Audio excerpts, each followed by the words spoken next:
Olá, boa tarde a todos. Hoje venho falar um pouco sobre a obra de David Harvey, nomeadamente um dos seus livros mais relevantes, O Enigma do Capital e a Crise do Capitalismo. O David Harvey é um cientista social na área dos estudos urbanos, da geografia, da antropologia cultural, que produziu várias obras no domínio da economia política, utilizando as lentes do pensamento marxista, nomeadamente a famosa obra do Karl Marx, Das Kapital. Atualmente é professor de Antropologia e Geografia no Graduate Center da City University, em Nova York, e é diretor de investigação no Center for Place, Culture and Politics, da mesma universidade, sendo autor de várias obras sobre o significado do capital que são fundamentais para entender o capitalismo contemporâneo. Neste seu livro, O Enigma do Capital e a Crise do Capitalismo, publicado em 2011, é feita uma análise às causas da crise financeira e económica de 2007-2008 e um dos objetivos que eu tenho é transportar parte dessa análise para a situação atual. Eu julgo que é fundamental fazermos essa reflexão, não só porque estamos na iminência, ou já na realidade, de uma nova crise económica de proporções previsivelmente ainda mais devastadoras do que a crise de 2007, mas também porque, apesar das promessas de regeneração e modificação do sistema financeiro que foram feitas na altura da crise de 2007, na realidade não se verificaram grandes alterações na essência do modo de funcionamento do sistema capitalista. E, naturalmente, se os fundamentos do sistema não se alteraram, dificilmente as consequências da eclosão de uma nova crise poderão ser diferentes. No Enigma do Capital, ao longo de 8 capítulos, são, como dizia, analisadas as causas da crise de 2008 a partir das contradições estruturais do sistema capitalista, tendo por base uma análise de inspiração marxista, mas aduzindo igualmente alguns argumentos para uma certa inadequação desta abordagem à explicação da crise. O Harvey tenta, ao longo do livro, avançar explicações para a crise do sistema capitalista, no seu conjunto. E logo de início ele relata um episódio que terá sido protagonizado pela Rainha de Inglaterra, Isabel II, logo após a crise, quando visitou a London School of Economics e perguntou aos prestigiados economistas presentes porque é que eles não tinham previsto o advento da crise. Depois de 6 meses de reflexão, já que ninguém conseguiu responder na altura, um grupo de economistas da British Academy e depois do FMI submeteu as suas conclusões que apontavam para o facto de ninguém conseguir entender o chamado risco sistémico do capitalismo como sendo a principal causa da crise. O que é no mínimo preocupante, pois se não se consegue entender um risco sistémico, mas se assume que ele existe, então como é que se vai gerir o próprio sistema e resolver as suas entropias? No final do livro, o Harvey produz uma reflexão amarga, difícil, e diz algo deste género: a vaga de académicos, intelectuais, peritos das ciências sociais e humanas não dispõe das competências para levar a cabo uma tarefa coletiva, que ele chama de Big Picture Thinking. E as universidades continuam a promover os mesmos cursos inúteis, isto é uma expressão do autor, sobre a economia neoclássica e a teoria política da escolha racional, como se nada se tivesse passado. Quais são então, na opinião de Harvey, as principais contradições do sistema capitalista?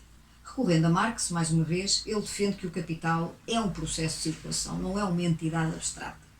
E trata-se fundamentalmente de colocar o dinheiro em circulação para obter mais dinheiro.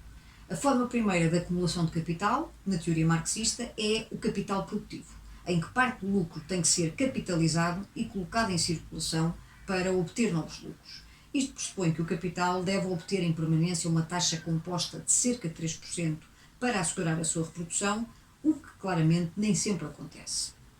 Por outro lado, para que esta reprodução esteja assegurada, o capital não pode encontrar limites à circulação. É como se fosse o sangue a circular no interior do nosso corpo. Se ele encontrar obstáculos à circulação, os nossos órgãos principais começam a falhar e nós morremos.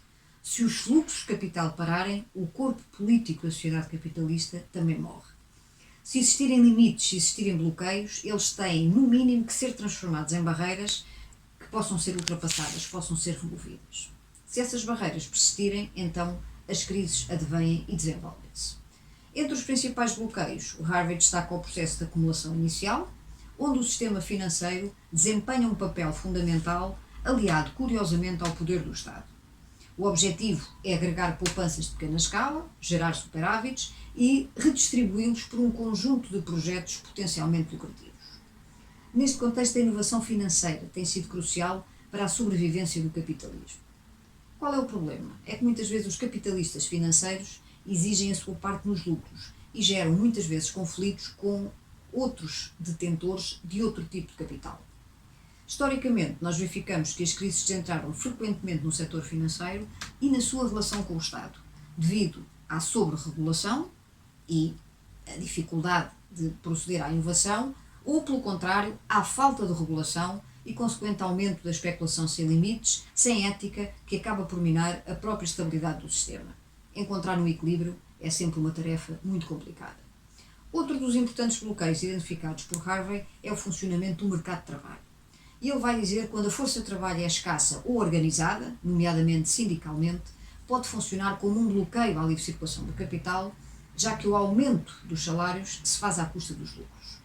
Depois do colapso do sistema de Bretton Woods e da subsequente desregulamentação da finança a nível internacional, os constrangimentos à circulação internacional do capital foram substancialmente afrouxados e aumentaram as pressões sobre as políticas fiscais nacionais no sentido de as tornar mais amigáveis ao capital e reduzir os privilégios do denominado Estado Social, o que se traduziu na quebra da parte dos salários no rendimento nacional na generalidade dos países da OCDE.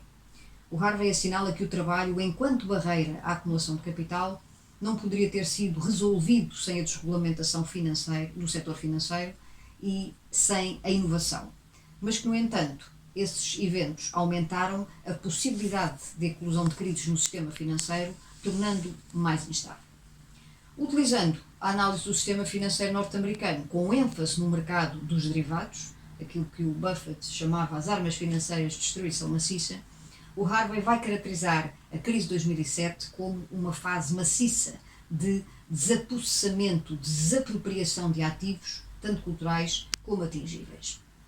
Nos capítulos seguintes, Harvey explica como o capitalismo consegue sobreviver apesar da sua tendência natural para as crises. Analisa as razões para o investimento, depois destaca as barreiras à acumulação, relevando a sempre conflituosa relação entre o trabalho e o capital, que culmina na análise do funcionamento dos mercados. Depois, passa a desenvolver uma interessante perspectiva de geografia social. O capital atua em diferentes esferas, incluindo a produção de novas tecnologias e formas organizacionais, sistemas de produção e processos laborais, relações sociais dominantes, circulação do capital, num exercício de aplicação ao meio urbano.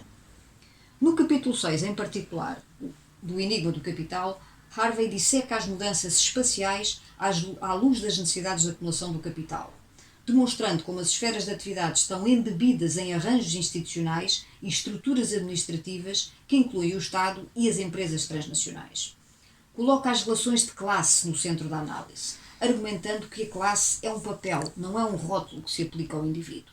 E é no âmbito dessas tensões de classe que se desenvolvem vários movimentos sociais, incluindo o que ele designa por descontentes e alienados.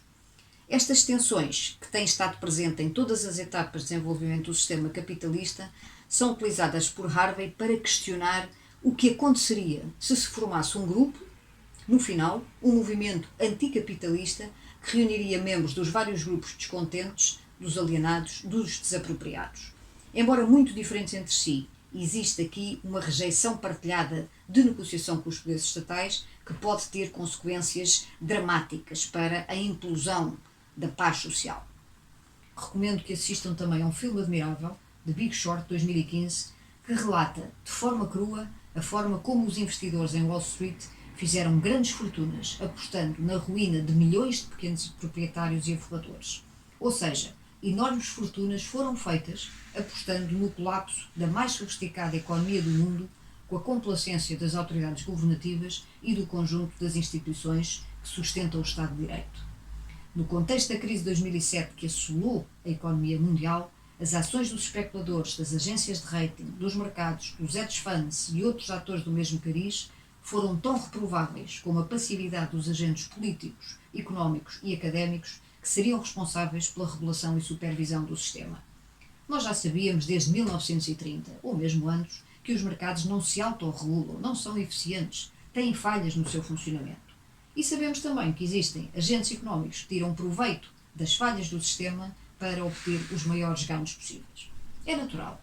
Se não existirem mecanismos de supervisão e vigilância que os impeçam de fazer isso, É o sistema que está a falhar no cumprimento das suas missões de base. Não são os agentes que conseguem destruir a credibilidade das economias para conseguir objetivos particulares, por muito eticamente censurável que isso seja. E o Estado? Outro aspecto interessante. Tantas vezes vilipendiado nos tempos áureos do neoliberalismo por interferir com a sensatez e eficiência do mercado, foi chamado como aliado a salvar esse mercado dos desvarios em que se tinha afundado. Paradoxalmente, o mantra neoliberal veio em defesa do Estado forte. Agora, não em defesa das pessoas, mas em defesa do capital. Outra contradição fundamental, aponta Harvey. O Estado está a preencher as necessidades do capital, não das pessoas, embora sejam estas que lhe proporcionam a legitimidade de que necessita para se perpetuar. E, finalmente, perante a crise atual, num contexto de pandemia, será que esta análise pode ser aplicada? Eu diria que sim, porque, como referi anteriormente, os fundamentos do sistema não se alteraram. Existem algumas diferenças entre a crise atual e a crise anterior, nomeadamente o facto de estarmos agora perante uma crise de saúde pública que originou um choque da oferta, a diminuição da produção, e um choque de procura, a redução do consumo.